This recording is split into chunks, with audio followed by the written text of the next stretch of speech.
Bienvenue à Découvre tout! David répond à vos questions!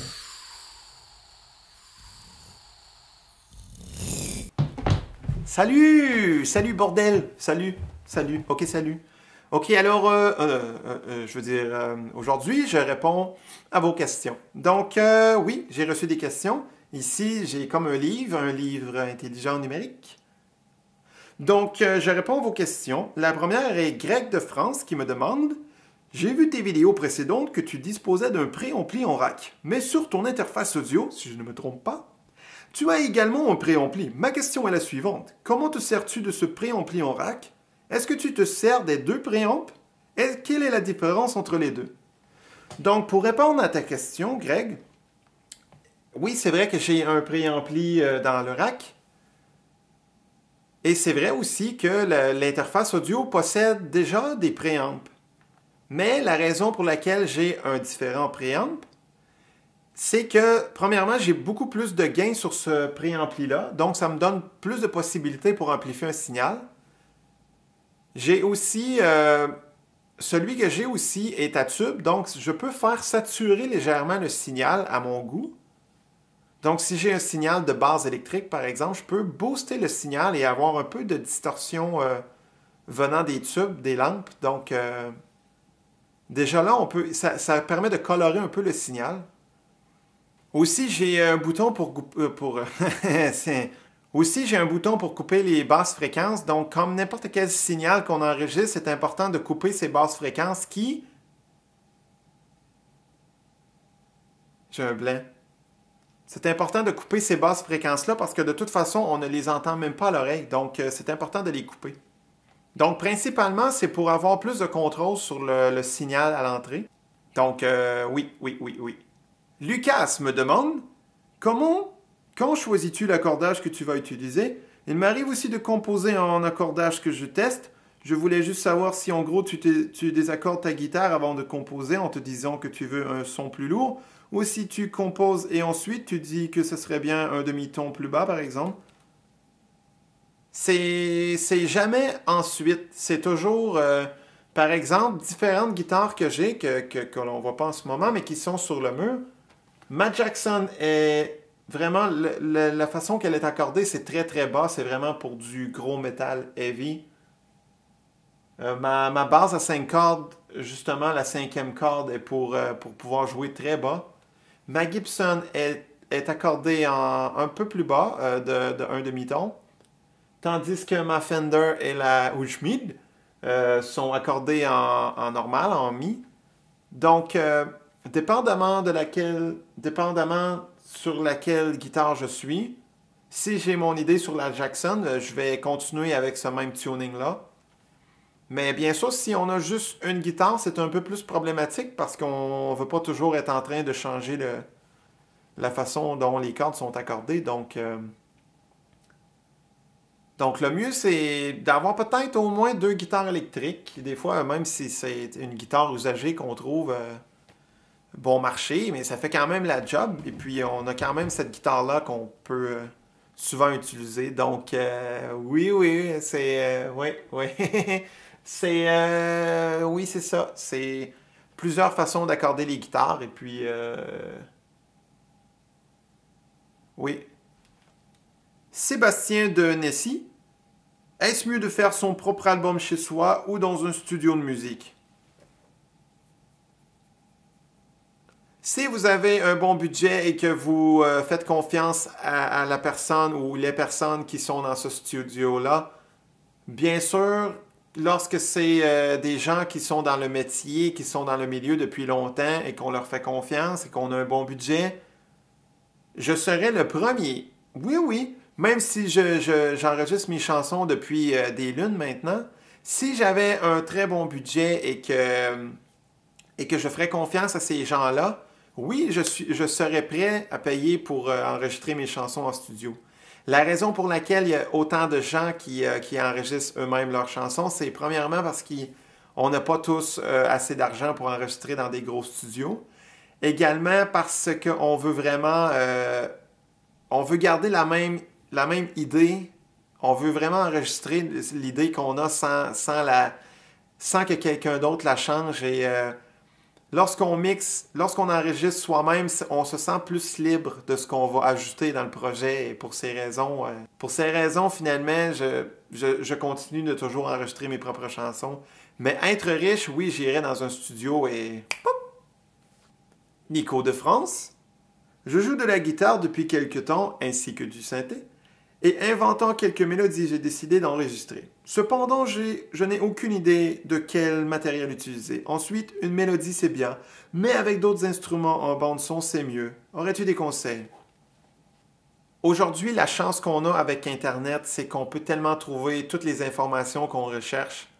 Le plus difficile, c'est vraiment de partir. Mais pour les gens francophones comme nous, il y a AudioFanzine, qui est un forum.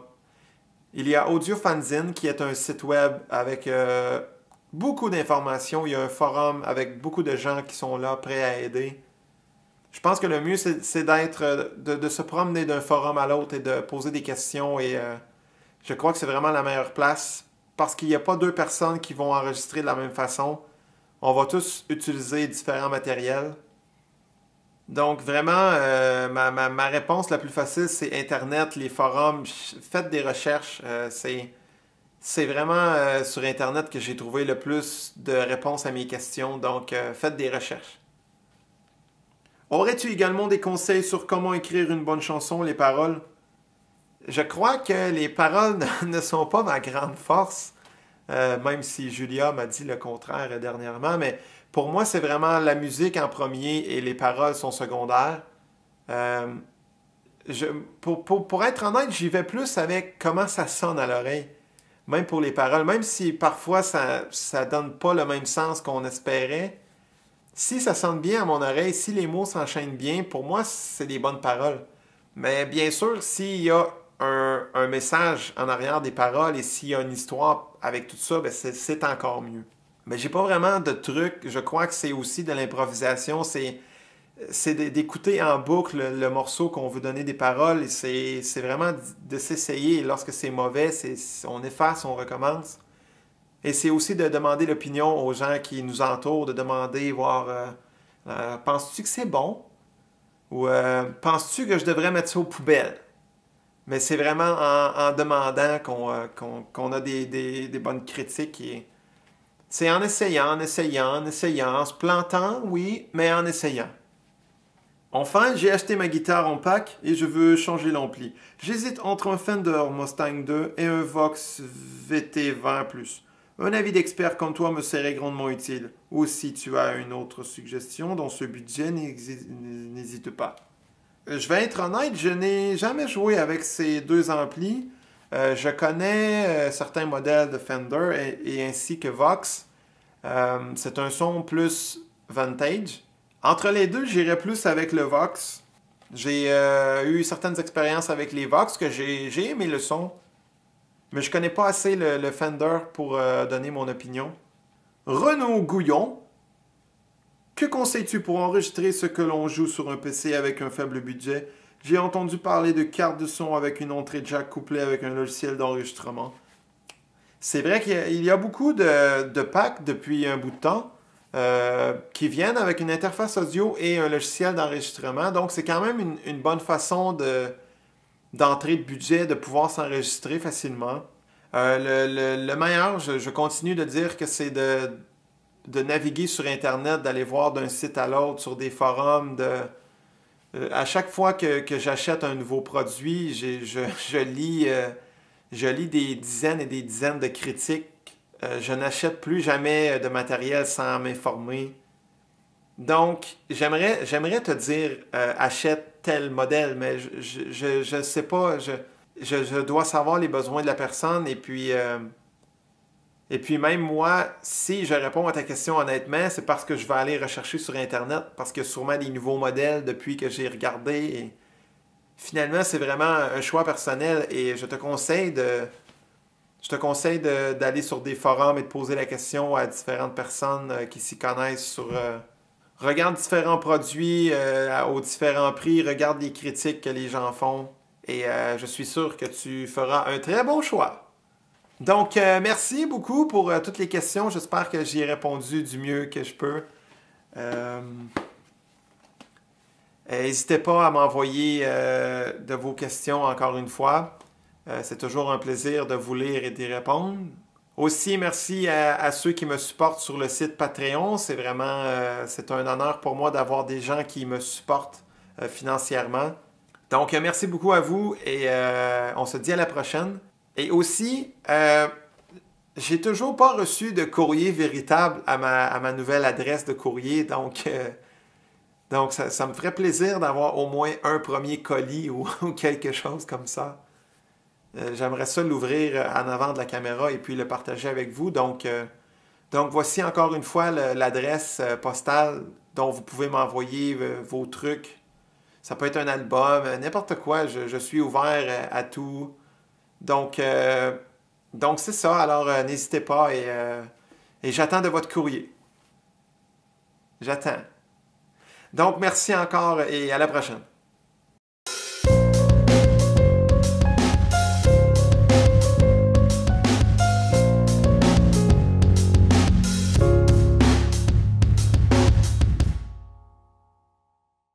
Nico de France.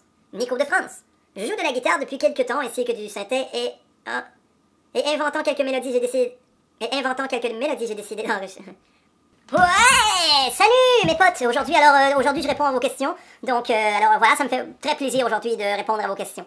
Donc, alors voilà, ici j'ai une question venant de Greg de France. Alors, sa question est, j'ai vu dans tes vidéos précédentes que tu disposais d'un préampli en rack, mais sur ton interface audio, si je ne me trompe pas, tu as également un préampli. Ma question est la suivante. Comment te sers-tu de ce préampli en rack? Est-ce que tu te sers des deux préampes, rack et interface? Et quelle est la différence entre les deux? Donc, alors premièrement, ouais, j'aimerais préciser que oui, tu as raison, j'ai un préampli en rack. Et j'ai aussi mon interface audio principale. La différence c'est que oui, bien sûr, tu as des préamplis d'intégrer sur l'interface audio, mais pour... faudrait peut-être pas que je niaise avec l'accès.